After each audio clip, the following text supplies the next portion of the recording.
Hey everybody, if there's one good thing about the WWE 12 game being down all the time, having servers never working, it's the fact that it probably made me have to create more stuff from an original template than ever before.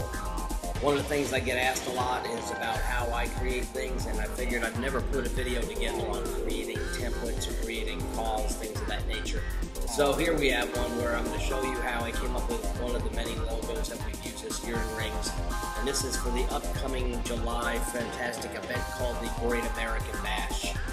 Now the first thing that we usually like to try and do is to block out and make sure we get the right sizing. I'm not worried about the details right now. You can see that some of the letters don't look great. I just want to get everything mapped out and get it in the approximate size range that I need it to be in to make it work. Once we've got that accomplished, then we can go back and we can touch everything up and make it look the way we want it to look. Now for the Great American Bash, we really wanted to go with an old school feel to it, kind of like it was a spray painted lettering or something to that effect, so there shouldn't be too many sharp edges to anything when we're done with it. It's got to look like it was spray painted on a canvas. With the exception, of course, of the word bash, which will be in big bold block letters. Now when it comes to doing logos, I like to keep it as simple as possible. Once you start putting these things flat on the ring mat, it's going to automatically get a blur effect to it, which will hide a lot of blemishes, and you don't need to worry about the tiny little details as long as you have it looking pretty good. The rest of it will take care of itself. Once we've got everything mapped out where we want it, we've got it blocked out to the right size, then we'll go back and do the detail work. Again, we want this thing to look like it was spray painted on, so we're going to take away a lot of the rough edges that you saw here. We're going to use the pencil and draw it in. We're going to take an eraser out and smooth over the corners. And then once we get to that point, then we'll be ready for the color.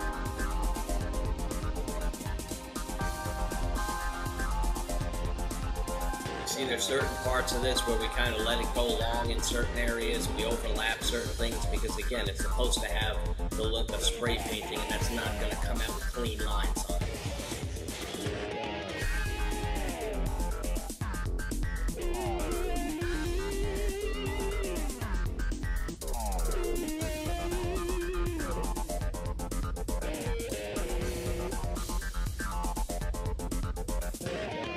Now after a while we're going to go in and put in some other details. In this case, because it's supposed to be spray painted, we're going to start putting in some of the drips where the paint would be running.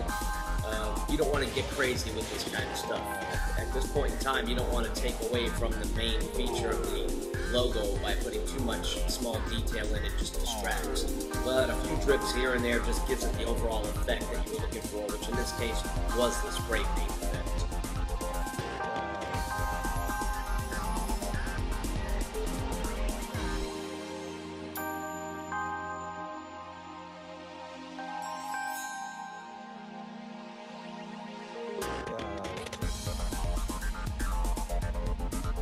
Once again, at this point, to make something the right shape, we'll go back in, we'll tool it up with an eraser, or we'll take the pencil back out, we'll draw it in deeper until we're satisfied with what we're looking at.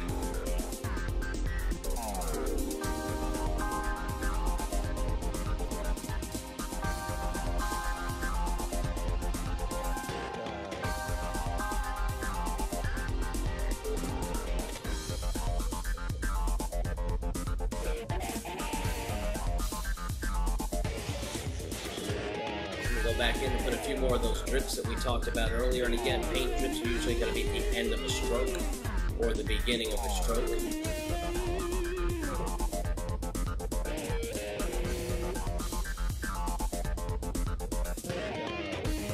This would be a good effect to use also if you were writing letters that were supposed to be written in blood.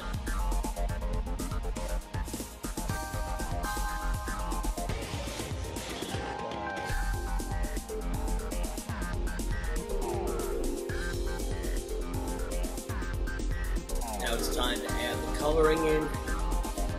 Now, many of you may have seen a previous video we did about the rings that are going to be released July 1st, which are for the Great American Bash that we have coming up in our storyline. This is one of those featured events, and you'll actually see the final product in that video of what the logo looks like in the end.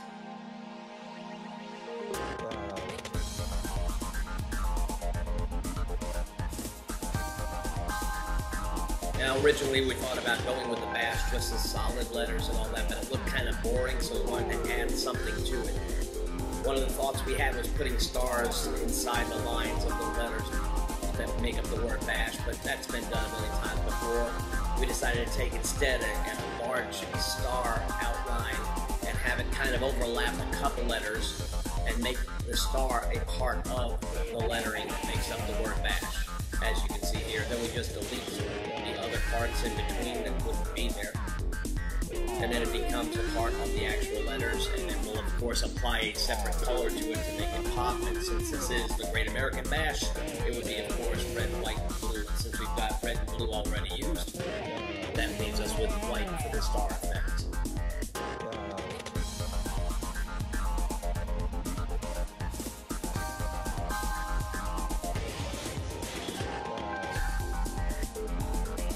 We'll repeat the same thing 2 more times. We'll put 1 more star in the middle of the word bash and 1 more at the end. Again, you don't want to overdo it. You don't want to take away from the integrity of the actual piece that you worked on from the get-go. You just want to put a little bit of an enhancement into it. And here you see us taking away the remaining parts from the letter A, and we're going to turn the rest of it white. That'll pop it out there.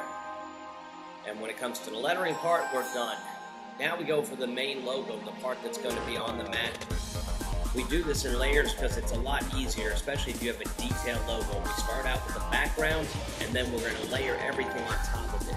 So eventually, the part we just finished, the Great American Bash insignia, will be placed on top of what we're working on now. Now, depending on how complex a design you're working on, you may need to use 2, 3, even 4 open slots in your design categories. Because again, we're going to do each layer individually, and then we will piece them all together onto a main canvas. Right now what we're working on is what will be the background of the final logo.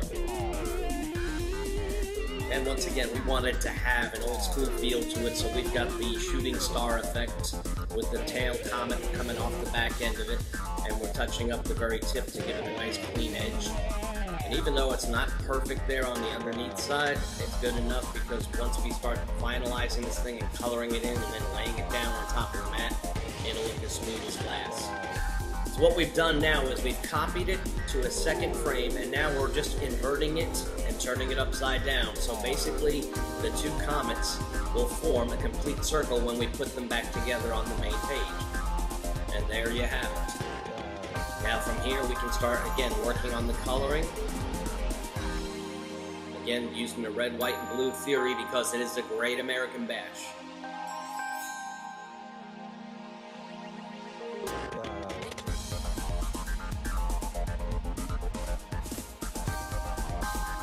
Aside from doing logos and layers, one of the other biggest tips that I can possibly pass on to anyone is always pull back and look at the full artwork as you go, because that's when you'll catch some of the imperfections before you finalize.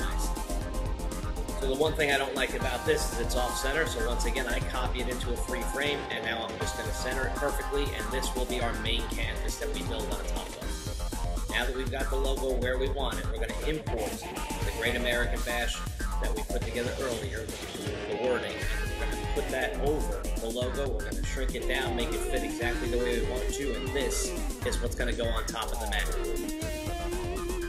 Now, one of the other good things about doing it in a layer format like this, if you look at that video we put out about the Great American Bash rings we'll be releasing in a couple of weeks, one of the rings only had the Great American Bash words, and we put that on the apron as opposed to the mat, and it looked really good that way. Whereas if it was all just on that one frame, we wouldn't have the ability to do that. And as we save our final verdict of the Great American Bash logo that we're going to be using, you can see the other 2 layers are individual. We're going to get rid of one of those just because we won't need the comet tails anymore for anything else.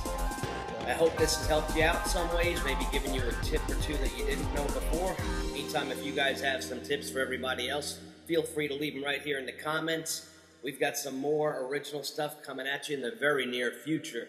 Peace out.